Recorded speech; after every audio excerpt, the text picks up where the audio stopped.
Hello guys, mumeze mute? Nizere ko mumeze neza, nizere ko business iri kugenda neza. Nk'ibisanzwe ni kuri Intogore Financial Technology. Tuganira ibintu by'ingirakamaro cyane biri seriye bijyanye na financial market, by'umwihariko crypto. Uyu munsi rero reka turebe Bitcoin n'izindi crypto zimaze iminsi zikora ibitangaza. Reka turebe ngo muri iyi minsi dushobora kuzitegaho iki. Ese ni iki mushobora gufata, nuwe mwanzuro mushobora gufata hanyuma yuko crypto ziri gukora ibyo tugiye kureba. Nk'ibisanzwe rero n'ubundi duhera kuri Bitcoin nk'imfura y'ama crypto agiye atandukanye. Nkuko mubona Bitcoin nyuma yo kugira big cyangwa strong trend, uptrend, ubu ngubu iri creating ibihe bya sideways nyuma yo gutestinga n'ubundi ya previous high ya high yayo muri 69 kuri uyu murongo. Nkuko muri kubibona, murebe wenda dushyize muri weekly time frame, muhita mubibona neza ko iri gutestinga. Nyuma yo gutestinga n'ubundi ya high yayo yabanje yari all time high, icyo gihe iri creatinga sideways. Ntekereza ko ishobora kubera ko iyi ni strong key level ikomeye cyane, ku buryo niyo key level ya nyuma yari isigaye yo kugenderwaho ku bantu b'aba traders, ku buryo iyi key level kuyibreakinga ntabwo ari ibintu byoroshye. Nteganya ko rero n'ubundi ishobora gucreatinga sideways, hanyuma yamara gucreatinga sideways mu byumweru runaka ikaba ya creating sideways hagati aha muri uyu murongo n'ubundi uko mubibona gutya. Yamara gucreating sideways kazamuka cyangwa se ikaba yanamanuka hano hasi igasubira muri 40. Biranashoboka cyane kuko financial market tubona ibiri kuba kano kanya, ariko ntabwo tuba tuzi ngo ibirakurikiraho ni ibiki. Niyo mpamvu nyine risk management aba ari ingenzi. Gusa kubera ko n'ubundi imbaga nyamwinshi y'aba crypto enthusiast cyangwa aba crypto traders twese turi mu mujyo umwe wa bull run, niyo mpamvu tuteganya ko nyuma yuko ikora iyi consolidation ishobora kuba yakora break out, igakora all time high yayo hejuru. Mu gihe yabikoze break out hano rero mwitege ko ishobora kuzamuka bikomeye cyane, ikagira move up nini ku buryo ishobora no kugera mu 140, 150. Gusa kugeza ubu abantu mwaguriye hano hasi, yaba babandi tubana basanzwe, abo tuganira kuri crypto umunsi ku wundi, ni byiza ko ku bantu mufite portfolios za short term trading, ni byiza ko mutangira gutakinga profit, hanyuma agasigara iza medium na long term arizo wenda muri kurebaho kugira ngo bibafashe kumanaginga risk cyangwa se kumanaginga n'inyungu muri kubona. Kuko umuntu wenda waguriye hano hasi kuri leverage token ikaba yazamutse, ikaba iri hano muri 68, 66, nta gihombo kirimo kuba yatekinga profit, cyane cyane muri short term trading. Hanyuma nkuko mubibona n'ubundi muri ejo bundi Bitcoin nyuma y'ubundi yo gutestinga hano, twagiye twabiganiyeho muri groupe ko yatestinze hano irangije iramanuka bitunguranye, byanatumye aba miliyoni zirenga 600 z'amadolari ziba liquidated, cyangwa abantu bahomba ayo mafaranga, kubera ko bari abantu twese dushyushye tuteganya ko Bitcoin ikomeje kuzamuka ndetse igiye gukora breakout bitewe n'iyi candlestick yari yakoze yo muri daily time frame. Gusa iyi candlestick yahise ivanamo abantu benshi bituma bahomba miliyoni 600. Hanyuma imaze kudropinga rero, BlackRock yahise igura n'ubundi yaccumulatinga Bitcoin nyinshi zigera mu 13,000. Nkuko murabizi ko biriya bigo bikomeye cyane biri kurwanira ku holdinga Bitcoin nyinshi nyuma y'ama ETF application byagiye bikora ashingiye kuri Bitcoin. Rero byahise bituma n'ubundi yongera gusa n'izamukaho, gusa still iracyagaragaza intege nke mu kuba yazamuka ngo breaking hano hejuru. Niyo mpamvu duteganya ko ishobora kubanza yakora consolidation, hanyuma hagati y'uyu murongo n'uyu nguyu, hanyuma ikaba yabona kuzamuka ijya hejuru mu ijana n'ayandi nk'uko turi kubiteganya. Abantu ba referring kuri technical analysis gusa cyangwa se price action gusa, bari guteganya ko abenshi bari guteganya ko Bitcoin ari igihe cyo kuyishotinga, ndetse ko ishobora kumanuka ikaba yajya muri 12. Ariko nk'abantu ubundi dukurikije ibihe crypto zirimo, kuko ibihe santima z'abantu, psychology y'abantu, ibyo batekereza kuri crypto nibyo bimuvinga crypto kurusha price action cyane. Turebye rero ibihe barimo, no kuvuga ngo abantu bose bari mu mujyo wa bull run, ndetse ku buryo ishobora no kuba ya breakinga ikazamuka ikagera hejuru, nk'uko n'ubundi abantu benshi bari gusunika, bari kupampinga, bafite icyizere cyinshi cyane, bari gushyiramo ayabo menshi cyane, ibigo bikomeye biri kugura cyane.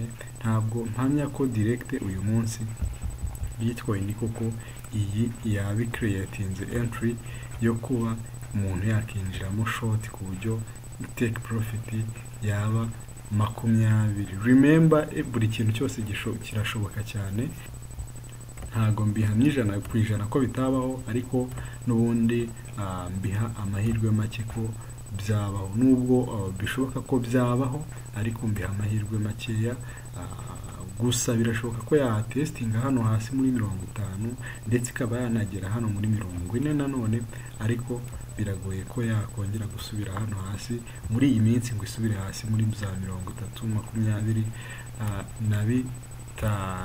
Mwibuke ku bantu dusanzwe tumenyeranye, iyo imanutse cyane ibitanze amahirwe, yazamuka ikaba itanze amahirwe. Niba imanutse cyane urakimiratinga ku bantu bakoresha dollar cost average, cyane kuri leveraged, kuri spot trading, hanyuma yazamuka ugafata inyungu. Ibintu byose aba ari iri gutanga, ibintu byose Bitcoin iri gutanga amahirwe yo kuzamuka, kumanuka sideways. Muri time frame y'isaha murabona ko n'ubundi iri kugaragaza ibimenyetso byo kuba yamanuka, ngo imanuke testing hano muri za 50.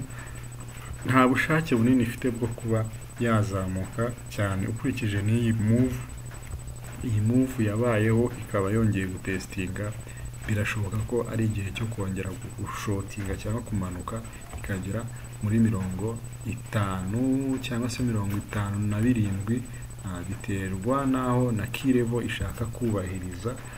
Niyo mpamvu ku bantu ndi kuvuga ngo ku bantu ba short term traders, ni byiza gutekinga some profit, bakazishyira ku ruhande, bakamakinga sure ko bari utwo bibitseho. Iyo urebye muri rusange n'ubundi, kubera ko iyi move ikigaragaza ko iyi move yari manipulated, iyi move cyangwa yari yapanzwe, cyangwa se ikigaragaza ko n'ubundi iyi move yabayeho yo kumanuka, yabayeho kubera manipulation cyangwa se amakuru yihuse. Nuko iyo urebye crypto zose urabona ko ziri mu mujyo umwe, zifite chart imeze kimwe. Ni ikigaragaza ko rero aya makuru yari yafectinze crypto zose in general, yari amakuru yo kumanipulatinga crypto. Ni ikintu muba mugomba kwitondera cyane. Niyo mpamvu nkangurira abantu kugabanya cyane stress zo muri futures, mukaza tukabereka uburyo ushobora gukorera amafaranga muri crypto, uri gutradinga crypto kandi utari guhura cyane na za manipulation, kandi ugakorera amafaranga menshi. Turebye kuri Ethereum ni coin muri iki gihe iri ku performinga neza, bitewe n'impamvu nyinshi zigiye zitandukanye. impamvu ya mbere nuko ni iya kabiri kuri Bitcoin, impamvu ya kabiri nuko Ethereum nyuma ya Bitcoin, Ethereum ifite abashoramari bakomeye bari kuyirambagiza, cyane cyane bashaka kuyishyiramo ama ETF ku buryo nayo ari coin nziza yo kuba umuntu ya holdingaho product zayo zose, yaba spot n'ubundi buryo butandukanye. N'ubundi iyi asset itangamo amahirwe yo kuba wayigura. Gusa kugeza ubu nkuko navuze ko crypto zose uyu munsi rwose zifite chart imeze kimwe, nayo iri kugaragaza kuba yasa n'imanukaho gato kugira ngo yongere izamuke. Ku muntu wifuza kuyigura ashobora gutegerezaho gato akareba niba ikora iyo move down niho, hanyuma akabona kwinjira. Iyi asset rero muri medium term na long term abantu be expectinga ko ishobora kuzagera muri mu bihumbi 7,500 ndetse ikaba yanageza muri 15 kubera potential babona ifite. Nkuko n'ubundi muri kubibona ko all time high yayo iheruka ni mu bihumbi 4,800 hafi 5, ndetse murabona ko uyu munsi iracyari kuri 3,800, bivuze ko igifite hafi 1,000 cyo kuzamura. Umuntu rero ufite 3 birashoboka ko yashyiramo ku muntu ukunda risk nkeya, hanyuma agategereza mu kwezi kumwe ashobora kuba 1,000 cyagezeho, bitewe nuko turi kubona iyi asset iri kumuvinga bikomeye cyane muri weekly time frame. Hanyuma iyo urebye na meme coin ya Doge, imfura y'ama meme coin, ubona ko iri ku hano kuri support, kuri resistance yayo nyuma yo gukora big candlestick muri weekly time frame. Ibi rero bituganisha ku guteganya ko Doge ishobora gukomeza, ndetse mu gihe yabikomeje kuzamuka next target cyangwa se target ikurikiyeho azaba ari 0.3, kandi murabona ko ibu iri kuri 0.15. Ibi bizaba ari ikimenyetso cyiza cyangwa se gain nyinshi ku bantu bakunda gutradinga spot ku ma meme coin. Uyu munsi murabona ko iri gukora retest muri 1 hour, murabona ko iri gukora, yakoze retest hano hasi n'ubundi kuri iyi support. Bishoboka ko n'ubundi iratangira igakora indi trend up, hanyuma ikagera hano muri kubona iyi uyu murongo. Guys, ni zone mbafite uyu munsi zo kuvugaho. Nizere ko birabafasha kwanaliza ndetse no kuba mwafata ibyemezo bigiye bitandukanye muri izi industry. Ku muntu n'ubundi wifuza ko dukomeza kwanaliza coin zigiye zitandukanye, tureba amakuru ayivugaho, ashobora kujoininga VIP Discord group, hanyuma tugakomeza tugasharinga ideas, tugakorera amafaranga muri product zigiye zitandukanye zo muri crypto. Hanyuma ku muntu w'umubigina wifuza kwiga trading mu buryo butamuvunye, wifuza kwiga ibijyanye na financial market, ibijyanye na blockchain, crypto, ashobora kujoininga n'ubundi kuri WhatsApp, link iri muri description. Hanyuma dufite uburyo bwo kwiga playing game, hanyuma iyo game ikagufasha gusobanukirwa ibintu byinshi, ikagufasha kuba update muri crypto, ikagufasha kumenya ibintu byinshi utaruzi, kandi bitagusabye imbaraga nyinshi, bitagusabye research nyinshi, ahubwo ukabikina winjoyinga, wintertaininga. Ni uburyo bwiza rero twabonye bushobora kubafasha ndetse bukabafasha gukunda iyi industry. Niba